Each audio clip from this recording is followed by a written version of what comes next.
रविंद्र चौधरी जी हमारे बीच में उपस्थित, बीडीसी के मेंबर यहाँ पे कुकी जी हमारे बीच में, हमारे स्थानीय प्रधान पवन जी और जितने पंचायत के हमारे प्रधान उप प्रधान, बहुत ही आदरणीय होगी मेरी मातृशक्ति, एसएमसी का पूरा परिवार, आपको आपका साधुवाद, आपका स्वागत, आपका अभिनंदन।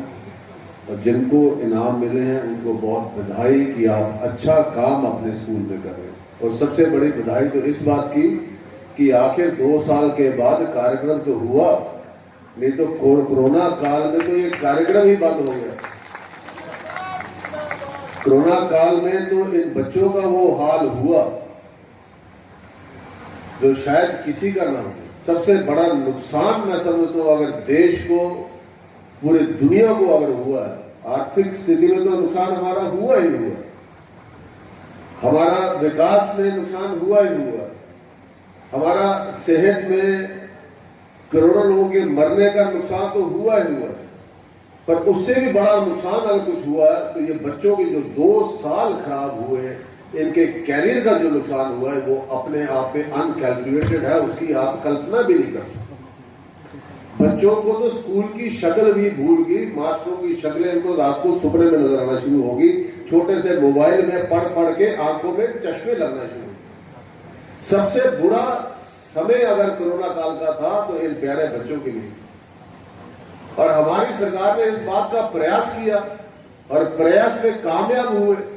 पंजाब में प्रॉब्लम आई, हरियाणा में प्रॉब्लम आई, जम्मू कश्मीर में प्रॉब्लम आई, पर हमने इस बात को सुनिश्चित किया, हमारे शिक्षक वर्ग को, हमारे टीचर्स को, हमारे जो समाज के बिल्डर्स मैं इनको कहूंगा, जो इस समाज के निर्माता हैं, जो हमारे टीचर्स हैं, हमने इस बात को इंश्योर किया कि कोरोना आए या जो मर्जी आए, पर पहली तारीख को तनख्वाह आपके खाते में पड़नी चाहिए, क्योंकि जो कंट्रीब्यूशन समाज के लिए आपकी है वो किसी की नहीं है। आप जो इस समाज को कंट्रीब्यूट करते हैं वो अपने आप में एक सबसे बड़ा काम। और आपने भी इस कोरोना काल में सरकार के साथ कंधे से कंधा लगाकर आपने काम किया। किसी भी जगह कहीं पे भी आपदा में आपको हमने भेजा, आप वहां पे गए, क्या आपने पंजीकरण करना था, क्या आपने इंजेक्शन में इन्वॉल्व होना था, क्या आपने वैक्सीनेशन ड्राइव में हमारा हिस्सा बनना था, आपने हमेशा फ्रंट फुट पे आगे आगे हमारा सहायता की, सरकार का साथ दिया। सरकार हमेशा आपके लिए वचनबद्ध है आपकी। और एजुकेशन के साथ साथ में खेल कूद भी हमारी प्रायोरिटी रही, और बड़े ग्राउंड्स का डेवलपमेंट करना, जिम्स का लगाना, ऐसी बहुत सी हम नई चीजें यहाँ पे लेकर आए। आज नूरपुर के अंदर आप देखेंगे तो 14 करोड़ का स्टेडियम बनकर तैयार हो रहा था। शाम को भी मैं निरीक्षण करने के लिए गया था। इंडोर स्टेडियम अगले 20 दिन में बनकर उद्घाटन कर देंगे और उसी दिन हम उसका सिंथेटिक ट्रैक का काम शुरू करेंगे, जो 2.5 महीने के अंदर कंप्लीट करेंगे। सिंथेटिक ट्रैक पे 7.5 करोड़ रुपया मैंने दिया है। हिंदुस्तान का एक सबसे अव्वल नंबर का ग्राउंड जो है वो नूरपुर के अंदर बन रहा है, नूरपुर के बच्चों के लिए बन रहा है, नूरपुर के भविष्य के लिए बन रहा है, इंडोर प्लस सिंथेटिक ग्राउंड। इसके साथ साथ अगर आप हमारे कॉलेज की व्यवस्था दें, मुझे याद है जब 98 में मैं विधायक बना, मेरा जन्म भी लदोड़ी का था, और हमारे को भी यहाँ पे कॉलेज के लिए या धर्मशाला या पठानकोट जाना था। तो मेरी प्रायोरिटी थी 98 में विधायक बनने के बाद कि मुझे यहाँ पे कॉलेज बनाना है। चुवाड़ी में कॉलेज बन गया, इंदौरा में कॉलेज बन गया, नूरपुर में कॉलेज क्यों नहीं बना? तो तब मैं, संत महाजन जी हुआ करते थे पुराने मंत्री, हमारे नाम के घर पठानकोट गया। मैंने उनके घर पठानकोट जाकर उनसे निवेदन किया, मैं भी आर्य कॉलेज की बिल्डिंग क्या आप हमें दे सकते, मैं वहां पे सरकारी कॉलेज खोलना चाहूंगा। उन्होंने मुझे कहा, बेटा मैं तो 15 साल से हार गया, तू कोशिश करके देख। मैंने आप अनुमति दीजिएगा, मैं कोशिश करना चाहूंगा। मैंने शाम को वहीं से वापस सीधा शिमला के लिए निकला। दूसरे सुबह धूमल जी के पास मैं गया और मैंने हाथ जोड़ के उनसे निवेदन किया कि मैं भी, मेरे सबसे पहला बड़ा सपना मेरा नूरपुर में कॉलेज बनाने का। मुझे कॉलेज के लिए हर हालत में, कहते इंफ्रास्ट्रक्चर कैसे होगा। मैं एक छोटी सी बिल्डिंग है, 12 कमरे हैं वहां पे, हम उसको टेक ओवर अगर कर लें तो वो किसकी है? हमने कहा आर्य समाज की जगह है, और आर्य समाज की जगह में 8-9 कमरे बने हैं, उसको हम टेक ओवर करके वहां पे एक भव्य कॉलेज बना सकते हैं। मेरी बात को तुरंत माना और मैंने उनसे अगले महीने का ही 1 तारीख का समय लिया। मैं फिर वापस पठानकोट गया, मैंने भाई साहब को बोला आप भी आइएगा। हम राजनीति से ऊपर उठ के काम करना चाहते हैं, हम नूरपुर को कॉलेज देना चाहते हैं। मैंने उनको भी बुलाया और जैसे वो स्टेज पे चढ़ रहे थे मेरे कान पे बोले बेटा जो मैं नहीं कर सका इतने साल तूने किया है, एक प्रार्थना है। मैं कहा आप आदेश करिएगा, हुक्म करिएगा। उनका कि इसका नाम मैं आर्य कॉलेज रखना चाहता हूँ। मैं कहा बिल्कुल रखेंगे।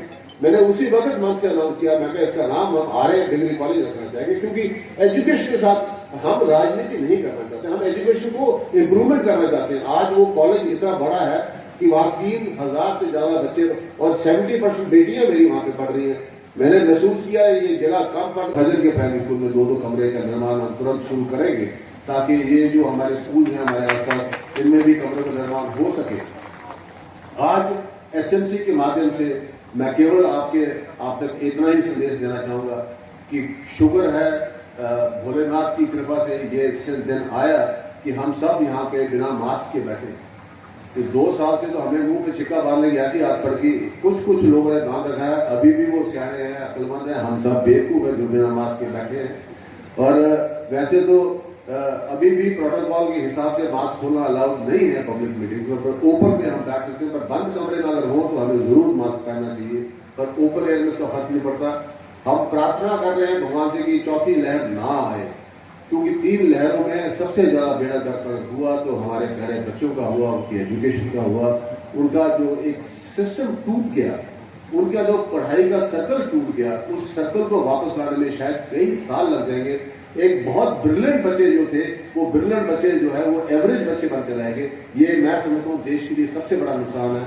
और जैसे मैडम बात करी थी न्यू एजुकेशन पॉलिसी की, सचमुच मोदी जी मैं आपको सल्यूट करना चाहूंगा, सलाम करना चाहूंगा कि नई एजुकेशन पॉलिसी आई है वो इस देश को बदल देगी, इस देश की शक्ल बदल देगी, तकदीर बदल देगी और आने वाले बच्चों का भविष्य बदल देगी। वो नई एजुकेशन पॉलिसी भी हम इस साल लागू करेंगे, उसके लिए भी हमने कैबिनेट की सब कमेटियां बना के नीचे तक आदेश दे दिए हैं, उसको भी हम इम्प्लीमेंट करने वाले। मैं एजुकेशन पॉलिसी अगर अभी लागू बोल रहे तो शायद शाम के 4 बज जाएंगे, 5 बज जाएंगे, इतने विस्तार से वो एजुकेशन पॉलिसी नई हमारी आई है, उसके लिए भी आपको बधाई देना चाहूंगा। एक बार फिर आप सब जो एसएमसी के माध्यम से यहाँ पे हम सब इकट्ठे हुए हैं, एक ही आपसे निवेदन, एक ही प्रार्थना, इस कॉम्प्लेक्स के अंदर जब आ जाओ तो यहाँ पे आगे राजनीति छोड़ो। यहाँ पे आगे केवल और केवल एक ही आपका सब्जेक्ट और एक ही आपका ध्यान होना चाहिए कि अपने बच्चों के लिए हम बेस्ट क्या दे सके, हम अपने बच्चों को सबसे अच्छी सुविधा क्या प्रदान कर सके।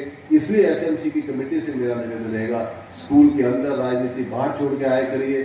स्कूल के अंदर केवल और केवल बच्चों का अवधान, बच्चों का वेलफेयर, बच्चों की भलाई और एक अच्छा स्टैंडर्ड हम पेश कर सके, उसके लिए हम तत्पर रहेंगे। आप सब यहाँ पर आए, आपने स्वागत किया, आशीर्वाद दिया, आपका कोटि कोटि प्रणाम।